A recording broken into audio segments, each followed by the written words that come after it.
our talker is Dr. Adrienne Stevens. She is the co-convener for the Cochrane Rapid Reviews Methods Group.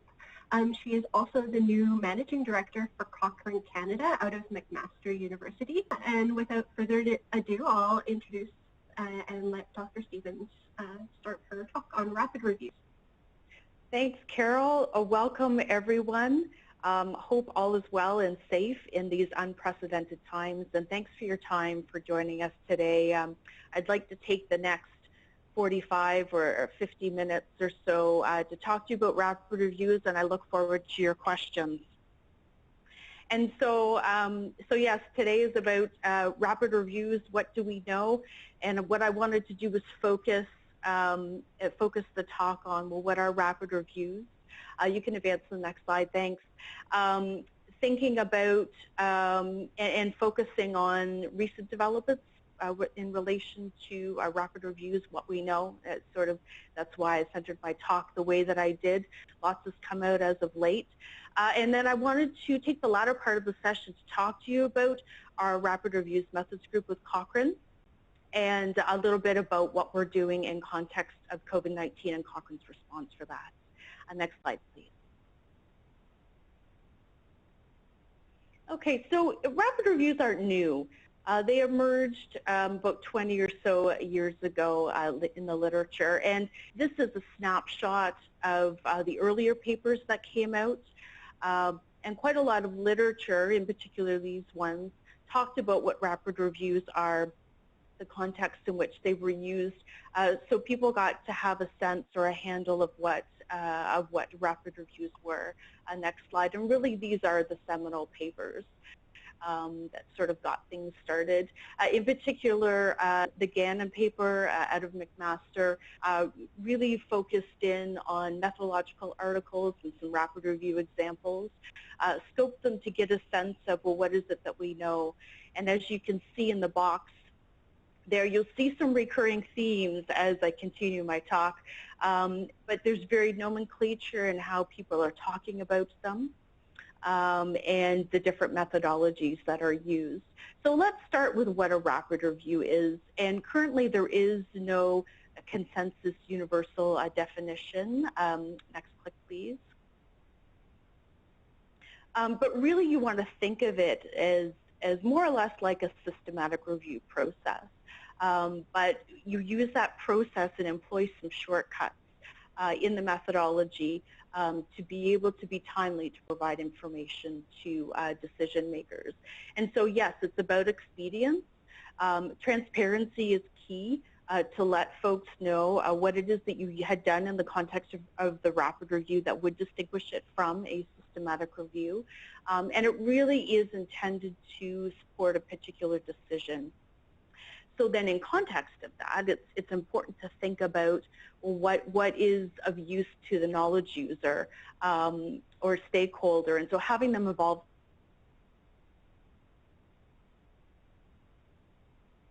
Yeah,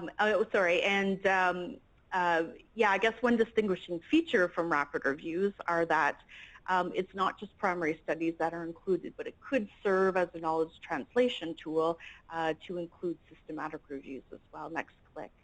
And so yeah, so a spectrum of methods exists then, not only just unit of inclusion, but what types of shortcuts or what process you had taken to be able to conduct the review. Next slide. And so this was a scoping review that myself, along with colleagues, had completed recently, and it's in the process of being considered for publication. But my colleagues who actually took the lead on this looked at quite a few number of rapid reviews, along with some methods literature that were existing out there to think about what is it that, how we're going to define what a rapid review is. And so then you see here there were 200 rapid reviews and 86 methods papers. And so from taking a look at those, there were 8 themes that had emerged that folks had used in their definitions of rapid review.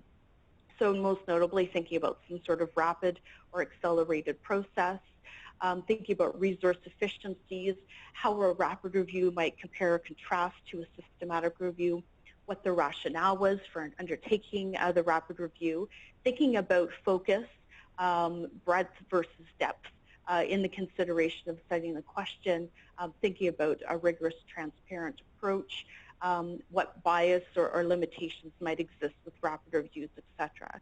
And so those are sort of the building blocks that emerged out of that. Next slide. And so yes, this is one of the themes that you'll see coming through this talk is that, you know, there are quite a few different labels that folks have used to attribute to the rapid review. Of course, most prominent is the term rapid review, but if you take a look at some of the other labels that are used in here, so there's an aspect of time, so thinking about expedited, of course the term rapid brings that about as well, or quick. But some other aspects like a brief or some sort of mini review gives you a sense of maybe that it was not just quick, but perhaps scope was conducive to it as well. So next slide. And so what I thought I would do is walk you through what does a rapid review, how does it compare with some other members of the knowledge synthesis family. And so running down the left, for those of you who are familiar with these type of knowledge products, you will quite readily pick up on the listing that in that you start with a question, you set your methods in advance, and then you process through the literature to determine what's eligible or applicable to the question as per your criteria that you've defined. What is it that you're interested in including? Once you harness information from those studies, or if it's reviews, depending on the product, information not only that you've extracted about the studies or reviews, outcomes data, but then also any aspects of bias that you may need to be aware of. And then synthesis in the grade is a tool that's used for interpretation so that you can understand the credibility or certainty of the evidence. And so for those of you familiar with systematic reviews, we'll quite readily pick up on that process. And of course, with the systematic review, it's the study that's the unit of inclusion. In more recent years, living systematic reviews have come up in that their intent is to constantly keep a finger on the pulse of the literature. And so a look for new studies would occur in some sort of short frequency of time, whether it's 2 or 3 months, to constantly harness new studies that are coming out in an area and then integrate them into the review. I'll just skip over rapid review for a second and move on to overview. And so overviews is a compilation of systematic reviews in a given area.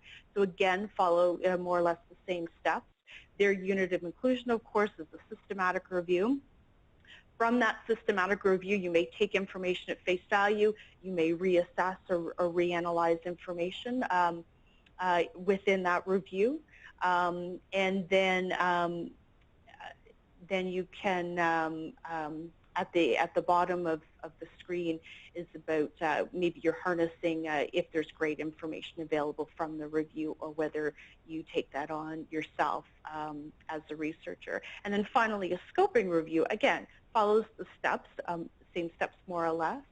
But the intent of the scoping review is actually not to pull the information together to synthesize it. It really is much more of a mapping of the area from which you can determine, okay, to what extent has this area, has it been evaluated? Maybe you'll identify gaps. Maybe you'll identify important areas that you can then turn and conduct a systematic review. So those are a few examples of the knowledge synthesis family of different products. So let's come back to the rapid review. And so the rapid review, then thinking about more or less the same process, you might, in the process of defining your question, given that it would likely need to meet a decision that's done in a relatively short period of time, one of the aspects you might change with it then relative to a systematic review is thinking about scope. So if you think about your typical intervention review, maybe it's not addressing as many interventions comparators, so maybe that's an area where you adjust scope. Maybe it's also outcomes, and you do that because of the time. You also develop a protocol, so again, that's your plan in advance about how you're going to tackle the review, but you allow it to be flexible in that there are points along the way where depending on the nature and volume of the evidence that you come across, may need to make decisions during conduct as to how you're going to handle that information. An example might be you might want to look first for systematic reviews. And let's say there aren't any, then you would want to think about the evidence hierarchy. And then how far down you're able to go in that hierarchy depends on your question, but then also depends on how much information there is, how much you have to process to then meet the timeline for the requester. And we'll go through the remainder of the steps as you'll see coming up, but with searching and selecting, there could be modifications there.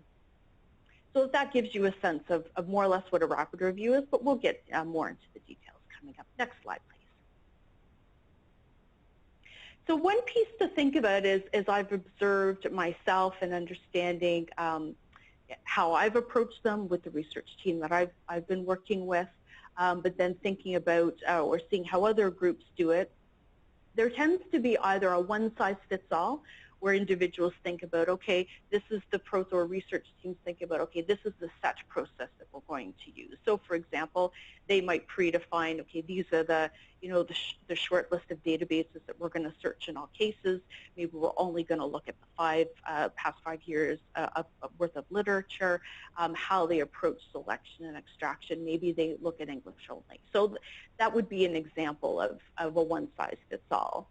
A tailored approach thinks about sort of your gold standard systematic review, and given the topic, then you make decisions about what shortcuts should we take and what do we feel comfortable taking, especially once you scope the literature and you have a sense of what exists there.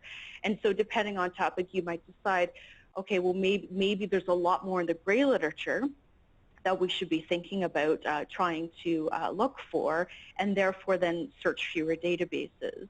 Maybe it's the type of databases you look at. So maybe it's not always searching Medline Central and Embase. Maybe you drop one of those because there's another database that's maybe much more specialized in the area that you're researching that you think you might be able to harness more information. Again, it's that trade-off of time in making these decisions. For the Canadian context, we might be interested in both English and French articles. Some other jurisdictions might only think of English only. And then thinking about year, maybe that's much more conducive to what you think the literature volume is, but also clinical sensibility. So given what you know of the topic, maybe there are some aspects that have changed over time, and therefore a certain date range is really what is relevant to the area. Some aspects of process you might define in your protocol in terms of how you go about your selection, but if your yield ends up being less than what you thought you were, maybe you're able to do something that's a little bit more robust than what originally thought. And then again, also the staging, looking at systematic reviews first and then on down to the hierarchy. At the bottom, I've just indicated that there can be a couple of items that are similar between the two of them. So you still might adjust what your scope is, regardless if it's a one-size-fits-all or a tailored approach. And same with outcomes. But then an aspect of contacting authors really isn't time conducive. Neither would be some sort of elaborate analysis. So regardless of the approach, those are probably two pieces that you would drop. Okay, next slide. And as mentioned, this is what I mean by hierarchy. And this was a paper that I had come across that actually was quite creative in thinking about the hierarchy. For those of you who are familiar with this, might understand or know from past experience seeing these type of images, putting the systematic review at the top and then listing your primary studies down below. But what I think these authors were sort of conveying, which I thought was helpful, was that really the systematic review is your lens by which you evaluate the literature, and the hierarchy actually sits in the primary studies. And so yes, for systematic review, or for rapid reviews, sorry, you might consider first systematic reviews. And why not if a research group has already taken the time and effort to be able to compile the literature from there. But in the absence of those looking at studies, or if it's one that's out of date, perhaps you would want to see from the literature maybe what was more recently published, etc. Okay, next slide. Okay, so for Taya, I'm focusing really on, given I wanted to focus on methods, what is it that we know with respect to what that means for rapid reviews? So thinking about two types of scoping, so scoping of methods, first of all, but then scoping of evaluations of methods. Next slide. And so Andrea Trico had done some work looking at rapid reviews and did quite a detailed characterization. And these next two slides give you a sense of what some of the shortcuts might be in the process, and some of these I've addressed already. And we're going to look at some of the empirical numbers that she found in her work. But what's not there, for example, so in the search process, you may or may not have an opportunity to press the search strategy. And so that's just a mechanism by which you have a qualified person be able to peer review search strategies. Go on to the next slide. And so as you can see, it started at scope and then goes all the way down through grade, again, to give you a sense of some of the shortcuts that might exist.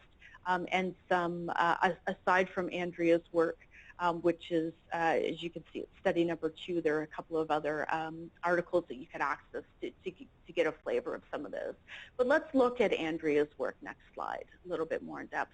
And so what she had done, and you can continue to click through. What she had done is she took a sample. It was about 100 rapid reviews that she initially looked at. What she was able to do in terms of harnessing some information, it was about 82. Again, it gives you just a flavor of what it is that she came across.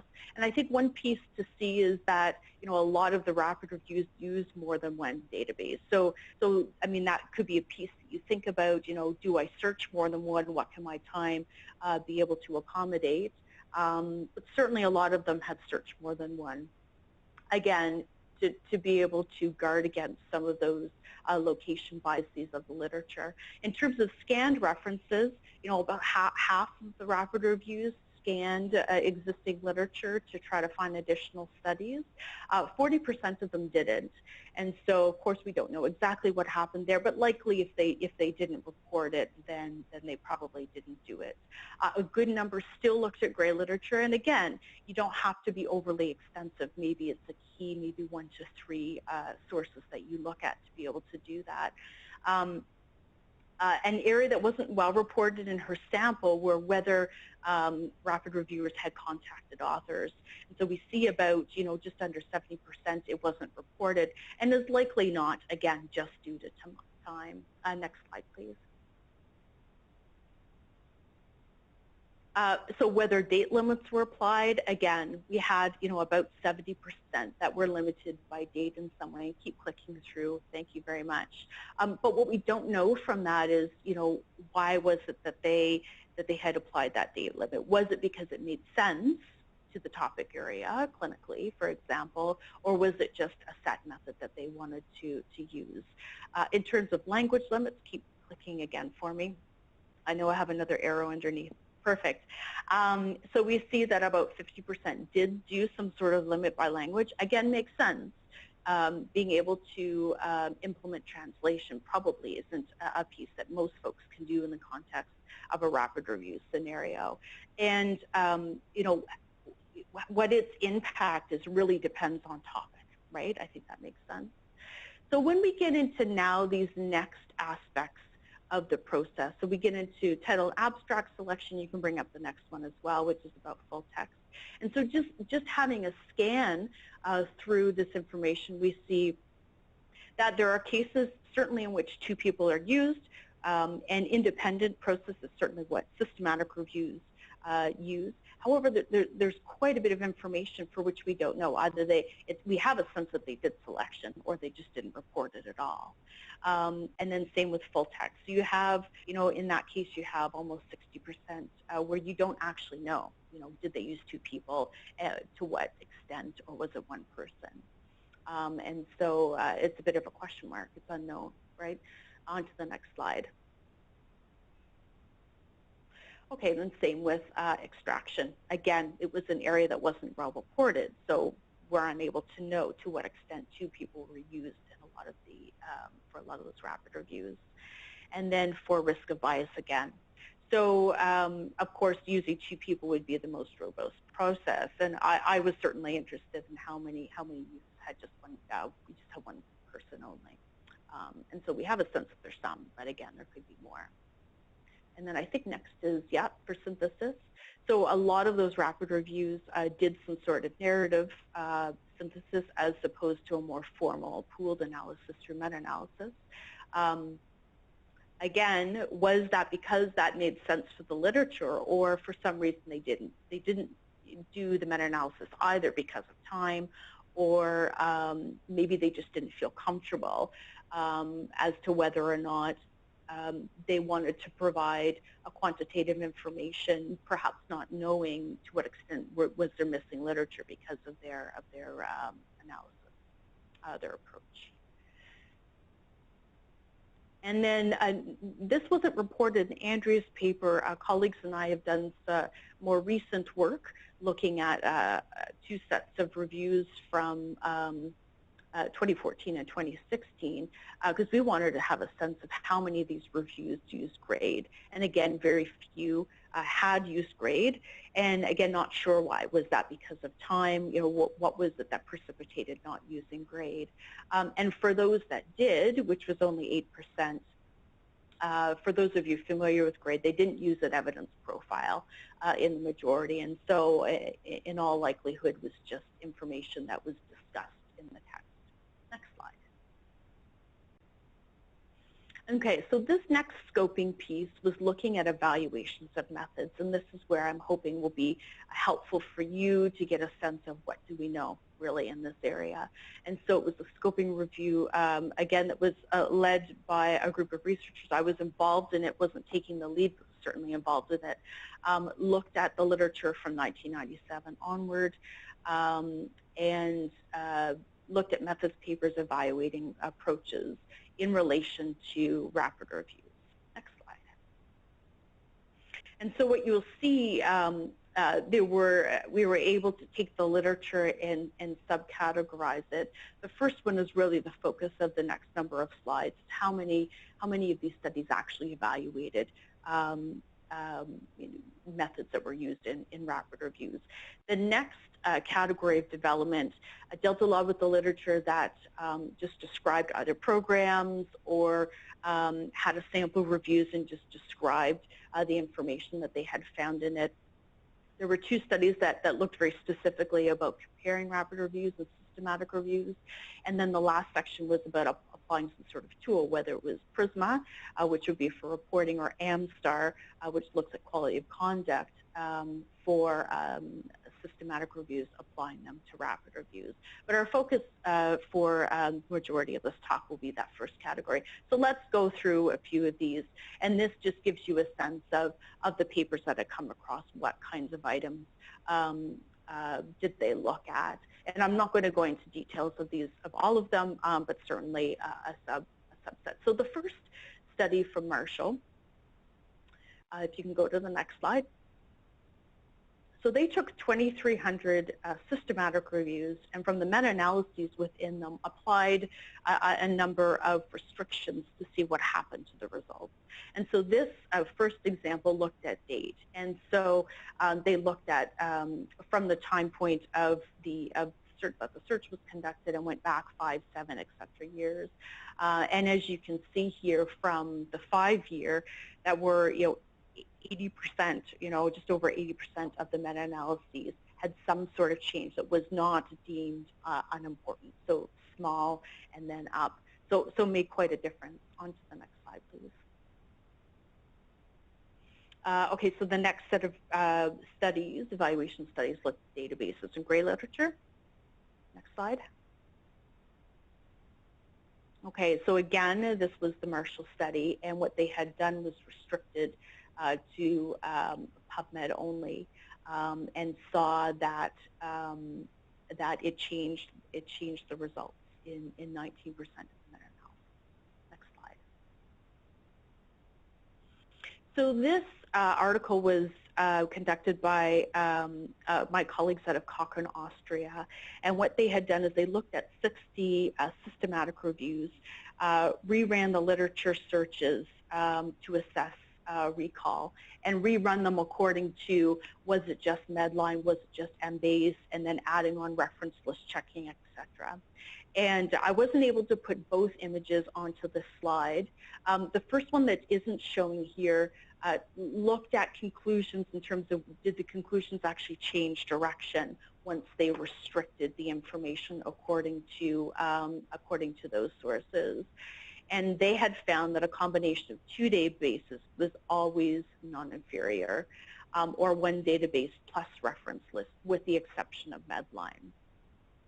And so having at least a couple of sources was really important to make sure that conclusions didn't change. What you see here on the screen is figure 3, and what they had done was looking at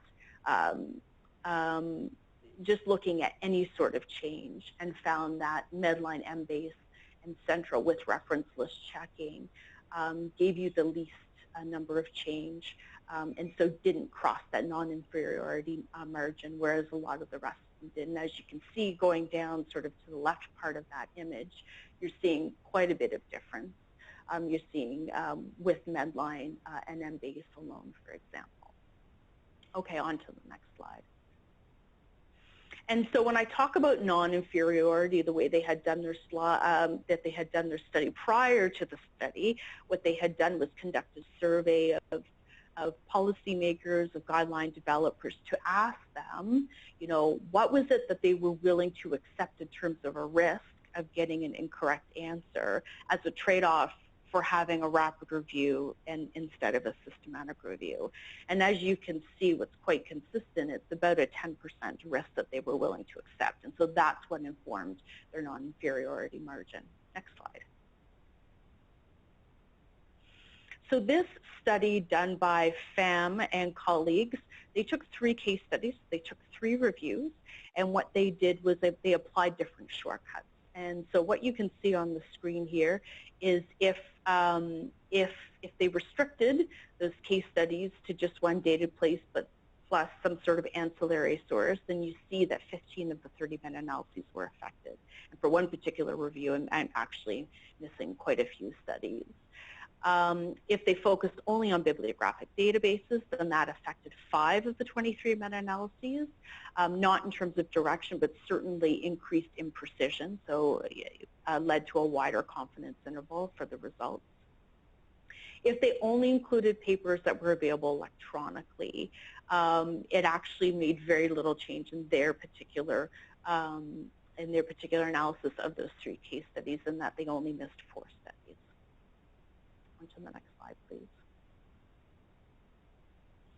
Okay, so let's look at what exists for screening. Next slide. And so this is work that was led by, again, my colleagues at Cochrane, Austria, Gerald Gartlehner. And what they did, this was using some semi-automation tools in Distiller, for those of you who are familiar with Distiller.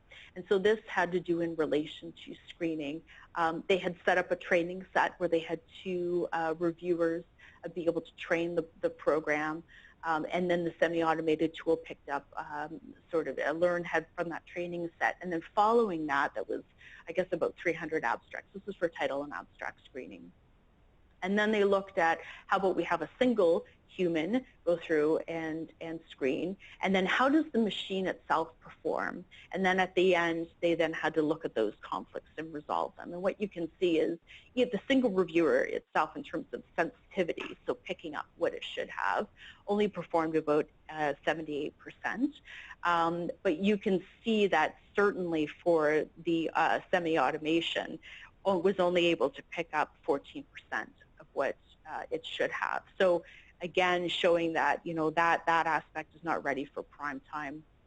And that's supported by this work, the systematic review that was done by Omera Eves and colleagues, to show that, yeah, you can use AI to help classify or sort, but it's not ready now to replace a human. Next slide, please. Gerald also, they were involved in doing work looking at what happens with single versus dual screening. And this particular work was a randomized trial that they had set up they were able to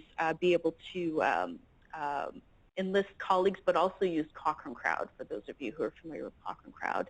And they wanted to determine what does single versus dual screening look like. And as you can see from the screen, by employing single reviewer screening, it missed about 13 studies. And so certainly, again, to support, that's not acceptable or okay in the context of a systematic review, but might be something that you might be willing to consider for rapid reviews. On to the next slide, please. Back to the FAM study. So they also looked at one reviewer screening. What they found is the implication of using that shortcut really depended on reviewers. So they had a number of meta-analyses they were looking at. So depending on the reviewer, it might have impacted 4 or 12 of the meta-analyses that they had, or it might mean a difference of 4 or 21. So again, just showing that there can be variation as well with reviewers. Next slide. And so this work is supported by a methodological systematic review that was done. Again, there's information that was existing out there in terms of screening abstracts, again, showing that single screening can miss some. There hasn't been studies today, at least that I'm not aware of, and certainly from this review, that full screening itself has been evaluated. Next slide, please. This was an interesting study conducted by, I think, John Rathbone and his colleagues. And what they did is they used a bibliographic software, I believe it was EndNote, and used, for those of you who are familiar with the PICO, used your PIC, so your Participants Intervention and Comparison, to set up something to be able to run queries within their EndNote and then be able to screen from there. And they actually found that was for at least the reviews that they had looked at, they had 100% recall for 9 of the 10 studies. But as you can appreciate, reduced a lot of the effort. However, given that the type of the examples that they had used, they really weren't on the sort of the complex intervention side and would really need to be further investigated there. Next slide.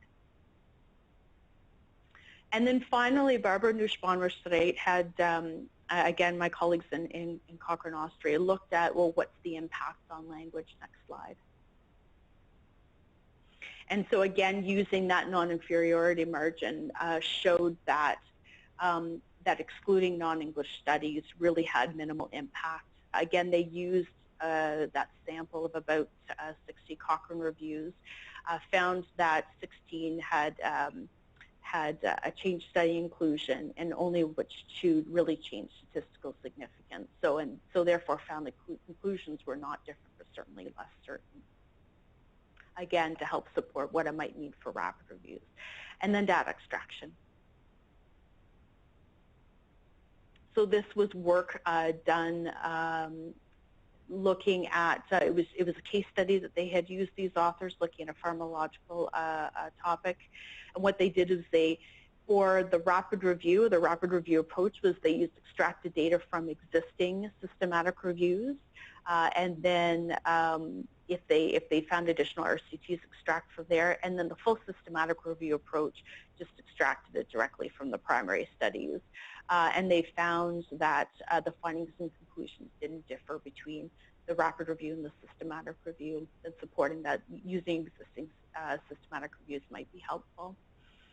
Again, a methodological review was done looking at data extraction errors, showing that, extraction by 2 people seems to result in less errors than done by 1 person or 1 person's verification, but there really are few studies that exist on that, and there are more that are needed to help support that area.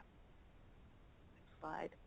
Okay, so that gives you a sense of some of the that we felt were more important areas that were investigated, mainly because in a lot of those cases they focused in on a certain step of conduct when they were, which I think is helpful.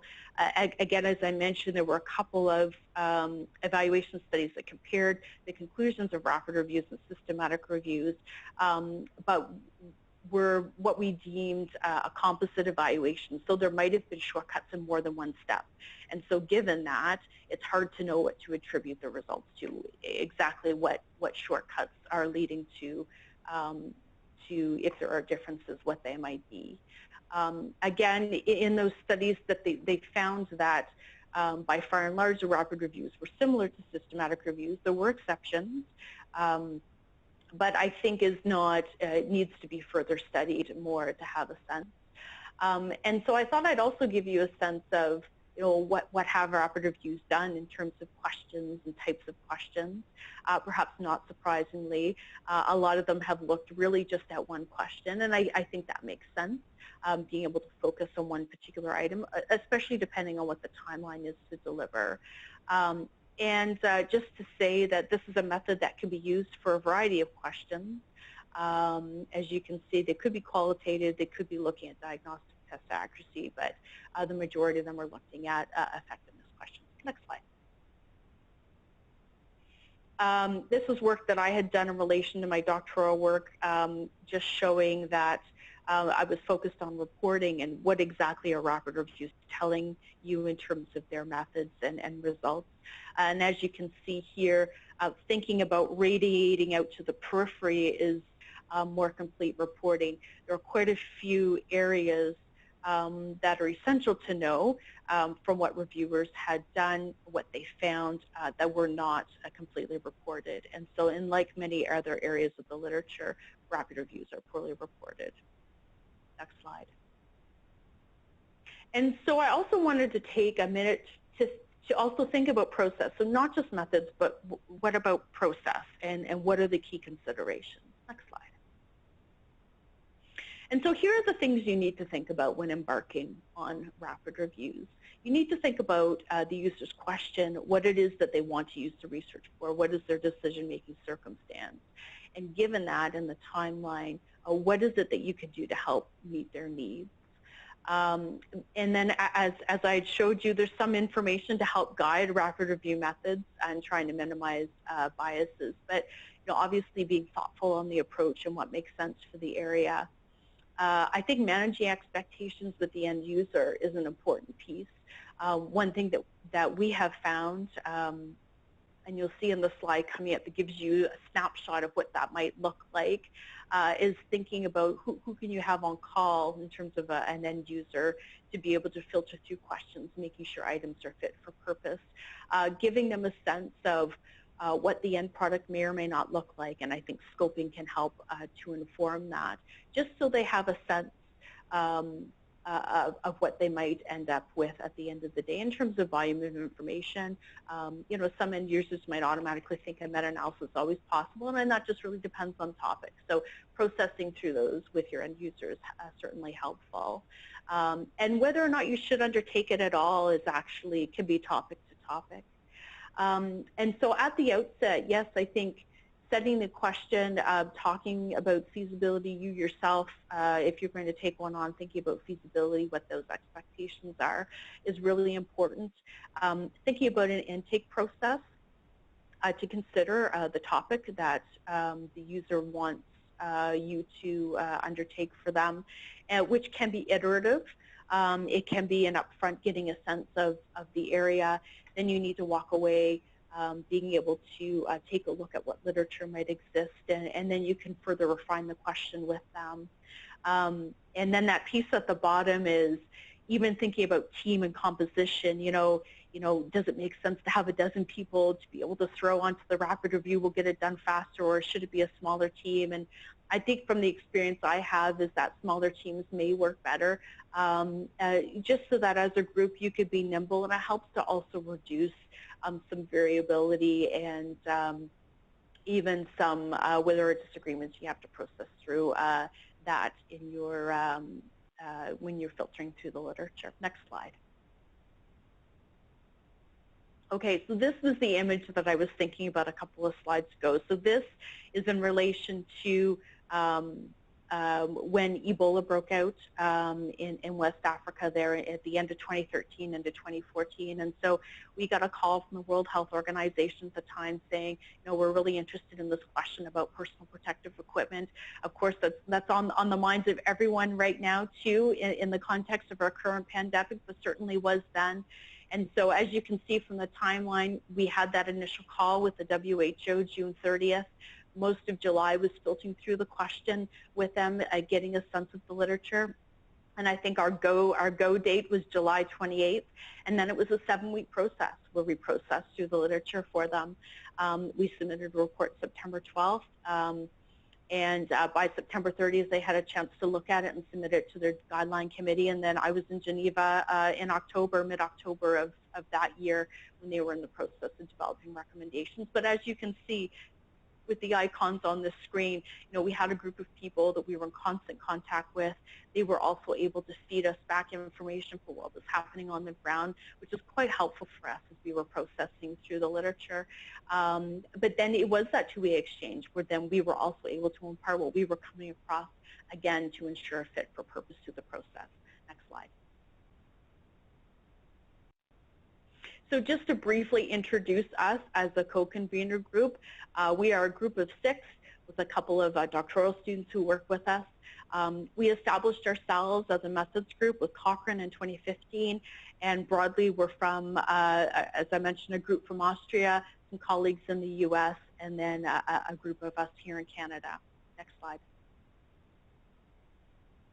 And so what has now happened in context of COVID-19 is we've come up with interim guidance, knowing that Cochrane was wanting to have, to play a role in developing some compilation of evidence for various users. And so in context of that, we came up with some interim guidance. We had already been in the process of developing this for what it meant for a Cochrane rapid review. And so we had started some time ago developing a list of folks that we could pick their brains on and get their feedback from. So we were able to deploy a survey from representatives with Cochrane. As part of that, we presented some of that empirical evidence that I showed you today. They then went through the process of rating or ranking depending on the question across the stages of conduct. And so, so the recommendations that you will see come from items where there was either high endorsement or moderate endorsement. And then if there was still some uncertainty, we went with the highest ranking. Next slide, please. And so one of the pieces, as you saw, there isn't a consensus definition, but we came up with one for what it meant for Cochrane. And just to bring, you can see it on the screen. Again, it talks about it being a form of knowledge synthesis. It has that aspect of accelerating the process from what a traditional systematic review is, to be able to streamline or potentially omit specific methods, to be able to come up with this in a resource-efficient manner. And again, at the forefront is using Cochrane reviews to be able to address some sort of aspect of urgent or high-priority decision-making. Next slide. And this is a snapshot. Cochrane's done a great job of communicating all that they're doing as part of their strategy. And so us developing interim methods guidance was one piece of that. But certainly they've set up a fast-track system to be able to process through any evidence that's coming through from within the Cochrane community. They've pulled together special collections that are related to COVID. And they've started actually posting rapid reviews that have been completed. Next slide. This was the first one that was done, again, by my colleagues in Cochrane, Austria. They're a very productive group looking at quarantine. Next slide. And those are freely accessible online if you wish to. There are a number of questions that are being undertaken, and they have an ongoing question bank, and so that's a place where if you have a question, you can post it, and then they go through a prioritization process and then to match it with the team. Next slide. And so I wanted to come back to that slide where we talked about comparing the different types of knowledge synthesis, again, just to anchor what the Cochrane rapid review methods look like. And so for right now, we've anchored it as a product that will be completed within 1 week up to 6 months. that those who do undertake it do limit scope in terms of intervention comparators and outcomes. Again, the protocol is flexible, so it does allow for post-hoc changes as needed as you're processing through the evidence. We've listed here, so there are some key databases we would suggest. They may need to look at specialized ones depending on the topic. Certainly the focus is on language, and if there are other languages, what the justification for that would be. They can search gray literature and do other supplemental searching sources, again, but to limit those. We've given a frame of reference to how to process through screening. Again, the unit inclusion would be existing systematic reviews where they exist, and then on down to the hierarchy. Thinking about extraction, again, limiting extraction items to really only those that are the most essential, but then, you know, what type of people and how are we going to involve them in the process. Same for risk of bias. Again, meta-analysis, absolutely, if time permits, if it's felt to be appropriate, but then still including grade and having that aspect of being able to interpret the evidence according to that framework. Next slide. And that's it. So if you want to get in touch with us, here are ways that you can. Please do engage. Take a look at our interim guidance. If you have any feedback, feel free to do so. And then Carol, over to you for questions.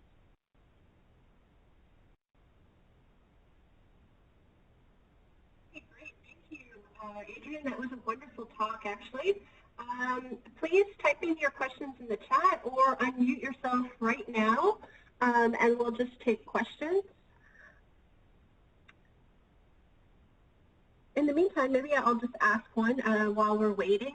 So you kind of touched on this a little bit during your talk, but how would you prioritize methods work on rapid reviews right now? That's a great question, and you know, we haven't come up with what would be a priority list to do that. Yeah, that's a great question. There is not very much available on full text screening, and it's interesting that it hasn't actually been in the literature. Not sure why that is. I'm sure there are a number of groups, especially with you know, use of epi reviewer, distiller, even Covidence, would be able to harness some of that information from reviews that have been done. I think it would be good to be able to publish a little bit more, certainly on that area, and perhaps also with data extraction as well. Great. Does anybody else have questions?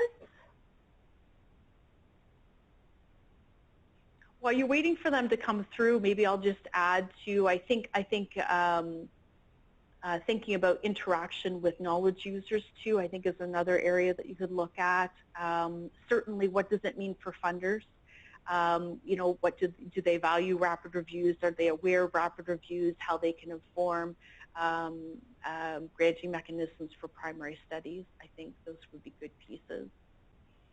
Great. Okay, so we do have one question that came in from Abhijit Dutta, and who asks, could you please brief the resources that we can consult on rapid reviews? So to come up with like a reference list, let's say. I think so, yeah. Sure, happy to do that. And we can send those along with the slides. Okay, yeah, and somebody else just asked about, Monica asked about, are the slides available? So we will have the slides available, but we'll also be able to send you the full recording. So you'll be able to review what Adrienne has gone through today in great detail. So, and Monica says, great presentation. I'm also curious to know how you would decide when to conduct a rapid review versus a scoping review. Sure. So I think it comes down to what is it that what purpose are you using it for? And certainly with scoping, it gives you a sense of the handle, the literature that's out there.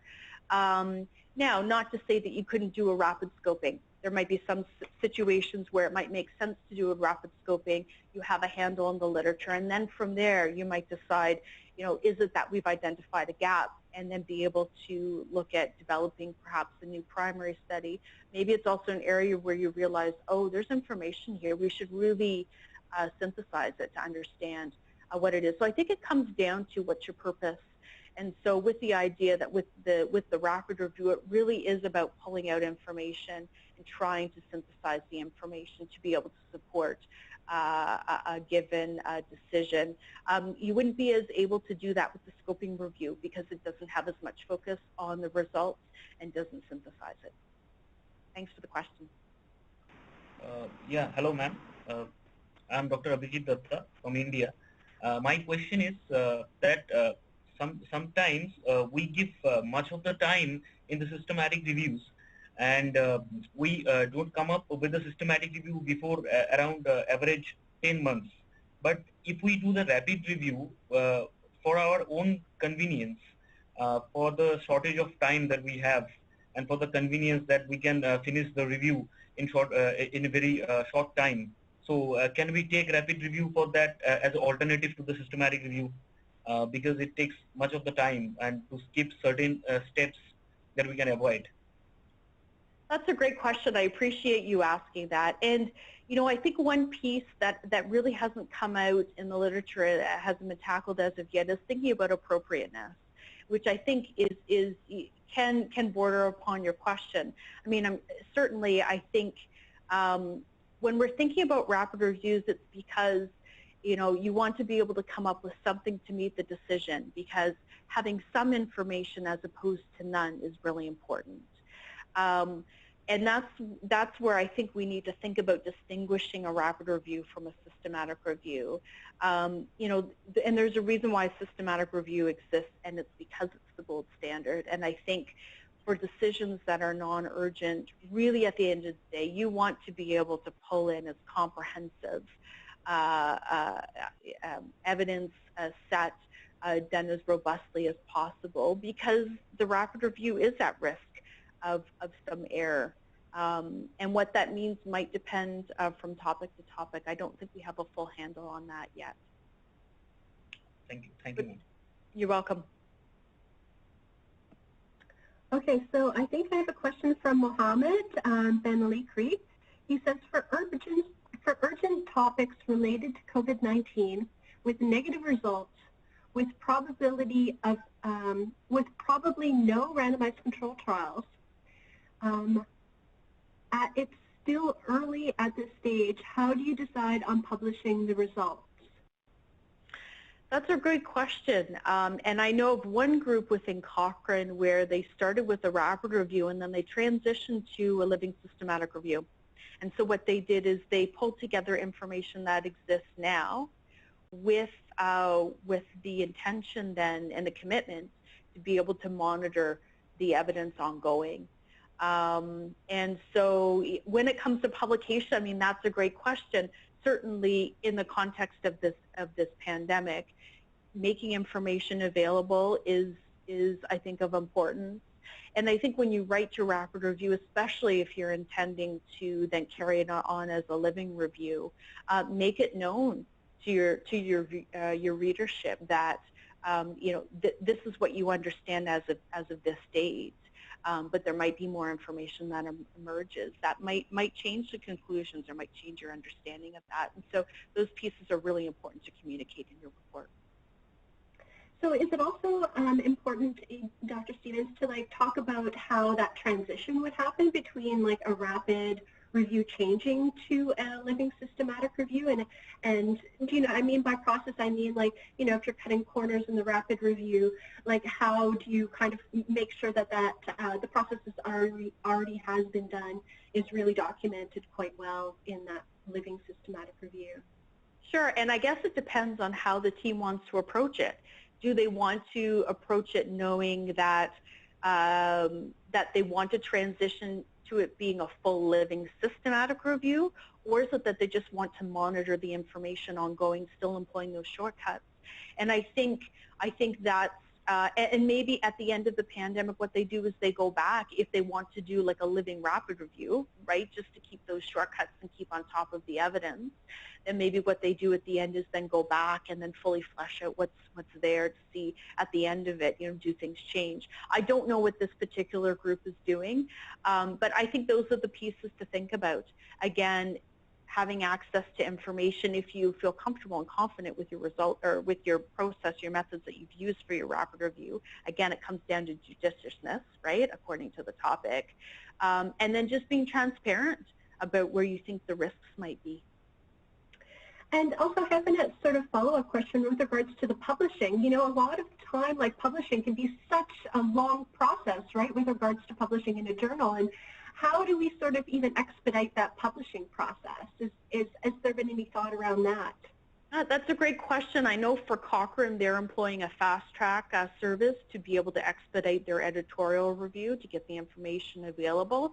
But for those who maybe aren't doing it through the Cochrane process, I mean, there's certainly platforms like Open Science Framework where as soon as you finished your work, you know, it's freely and open accessible. It may not be peer-reviewed, but at least you can get the information out there.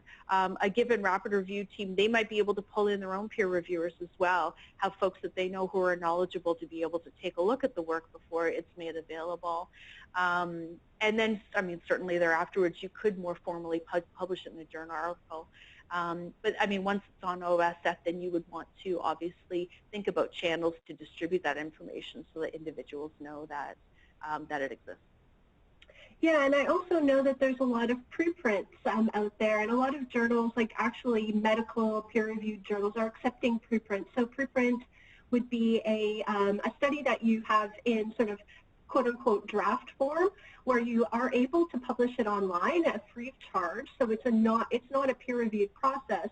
But then any medical journal, peer-reviewed medical journal, will accept that pre-publishing process is in a preprint before actually publishing it in a medical journal. Sure, and then really those preprint servers serve the function in some ways a lot like OSF. It's about being able to make your information available on a given platform. If folks don't have questions, I mean, one piece that would be helpful for me is, you know, given the presentation, you know, what was understanding or knowledge of rapid reviews even in advance of this, and was it more or less what you thought, or I think there could be different viewpoints and understandings about rapid reviews. So if there are some folks who are able to comment on that, I'd be quite curious to know. Another aspect might be too, depending on where folks are joining from, what does this mean now for your work and thinking about rapid reviews potentially, whether it's to produce yourself or to commission? Well, I think we only have about a minute left, so I just wanted to thank you so much for coming on. And I actually loved your presentation. I loved your slides. I thought they were really concise, but they purveyed so much, like, very useful information. So yeah, I just really wanted to thank you so much. Oh, you're welcome. I hope it was helpful for others as well who tuned in today. Again, feel free to get in contact with us if you have any follow-up questions. Happy to answer them. Happy to have you engage with our group. Certainly we'll send slides and a resource list. And best wishes to all.